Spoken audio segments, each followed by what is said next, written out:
Hi everyone, it's Laura here, and today I'm back with the second part of my mini-series in which I'm going to create 3 different cards with the same design and the Mama Elephant Fuzzy Hugged stamp set. If you missed my first video, you will find it linked in the description box down below. The card was very similar and I used Neenah Desert Storm cardstock and Prismacolor pencils. Like for that card, I'll be using the Mama Elephant Fuzzy Hug stamp set, the Fly With Me stamp set for these little birds that I will use as accents, and then I'm going to use the Big Worm Fuzzy Hugs die and the Wind Forest Cover die. These dies are really great because they create a card design in minutes really, and they work wonderfully for all seasons actually, because these don't have to be necessarily winter or Christmas cards. And the paper that I'll be using today is toned grey paper by Strathmore. I'll be using again Prismacolor pencils to do the coloring, and because this toned grey cardstock is cooler than the Neenah Desert Storm cardstock, this is already something that will give a different feel to the card. Another difference is that I will be doing some no-line coloring with my Prismacolor pencils, and for that reason I'm using my Ink on 3 FADEOUT ink. This is really great to use with alcohol media, water-based media, and with your pencils too.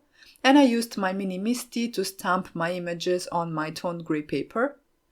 As always, before starting coloring with my Prismacolor pencils, I'm going to make sure that they are really sharp, because this way I can have a more precise application and it is easier to work in layers that way.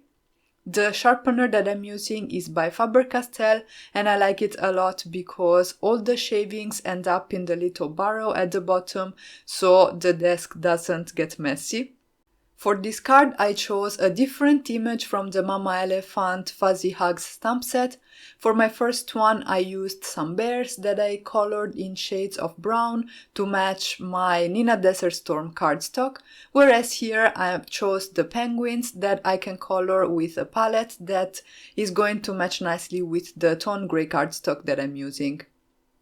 The bodies of the penguins will be black, but in order to add some dimension to my images, I'm not just going to use a flat coat with a black pencil, but I am instead using some cool grey pencils, and I'm shading from the darkest towards the lightest, keeping my darkest areas on the left portion of the image and the lightest one on the right side of the image. For the other penguin I will do the opposite, so I will have the darker areas on the right portion of the image and the lighter ones towards the center, and this way of shading will basically drive the eye of the viewer towards the heart that is in the center of this sweet hug.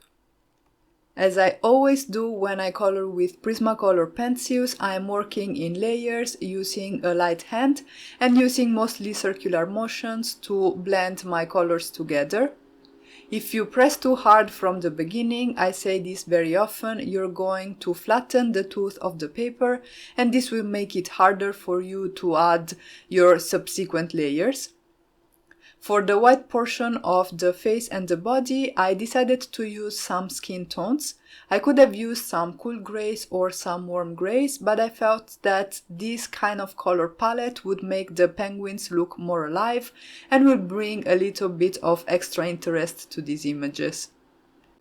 To finish my color palette, I'm going to use some teal blues and some hot pinks, which is a combination that I really love. And also I should mention that I colored the second penguin slightly lighter, so I started from a lighter shade of grey and then I did my blending towards the highlight, just to differentiate the two images a little bit. The colors that I used for the white areas are the same, and so I'm going to skip that portion of the coloring because it's just a repetition.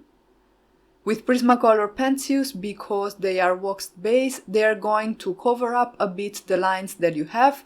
For the outlines of the images, that is actually what we want because we are going for no-line coloring today, but as you can probably notice, this basically removed the eyes from the penguins. This is not a problem at all, because once I'm done with the coloring, I'm going to come in with a black Prismacolor pencil and draw in the eyes again.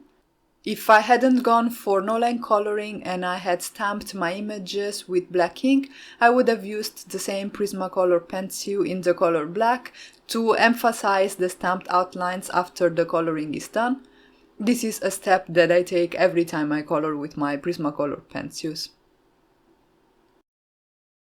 And this is exactly the moment when I do that. After all the coloring is done, I'm going to add my black Prismacolor pencil to create the eyes. And then once this is done, I'm going to cut out all the images. The design for my card base is very simple and is the same that I used for my previous card. I die cut some white cardstock with the Winter Forest Cover die by Mama Elephant, and I'm going to glue it down on a panel of toned grey cardstock that I cut to 4 1/4 by 5.5 inches. I'm using my Studio Katia glue and I am adding it lightly to all the areas of my cover die, and then I'm going to glue it on my card base. For the sentiment, I used the Big Warm Fuzzy Hugs die by Mama Elephant, and I die cut the sentiment out of some white and toned grey cardstock. I'm going to glue down the two on top of each other, slightly shifted with respect to one another to create a drop shadow effect. And then I can go ahead and compose my little scene with the penguins on the bottom right corner, the sentiment on the opposite corner of my card base, covering almost the entire top portion of the card. And then for an extra touch of color, I'm going to add these two little birds, one on the snowy hue and the other one on the sentiment. And for that, I'm using my reverse tweezers that are a life-saving tool when it comes to dealing with smaller die cuts like these ones. I mounted everything on a top folding A2 card base. This is some Hefty Doodle cardstock that I cut to 4 1/4 by 11 inches and scored at 5.5 inches, and that finished off my card for today. Here you can see the final result, and I'm going to grab the previous card too, so that you can see them side by side, and you can see how by changing the color palette and adding some no-line coloring, we changed a bit the feel of this design. And that's it for today. If you did enjoy this video, make sure to let me know with a thumbs up and a comment in the comment section down below. And if you haven't already, make sure to subscribe for more card making and paper crafting inspiration. As always, thank you all so much for stopping by and have a great day.